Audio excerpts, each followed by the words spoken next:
नमस्कार मित्रांनो, मी आज विवेकानंद मेमोरियल व थिरुवल्लर स्टॅच्यू या दोनही अविस्मरणीय ठिकाणांना भेट देण्यासाठी आलेलो आहे।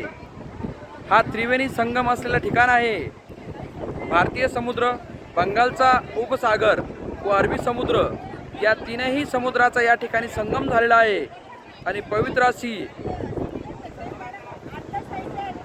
ही भूमी आहे। विवेकानंद मेमोरियल जे आपण पाहत आहात की स्वामी विवेकानंदांनी 25, 26, 27 डिसेंबर 1892 रोजी या ठिकाणी भेट दिली आहे आणि तीनही दिवस स्वामी विवेकानंद या शिलेवर ध्यानस्थ बसले होते।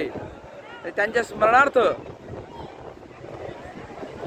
हे ठिकाण विकसित करण्यात आलेलं आहे आणि जो समोर आपल्याला दिसतो आहे तो थिरुवल्लर स्टॅच्यू आहे।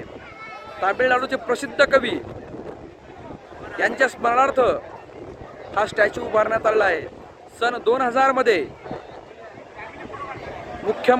तत्कालीन मुख्यमंत्र्यांच्या हस्ते या स्टॅच्यूचं उद्घाटन करण्यात आलं आहे।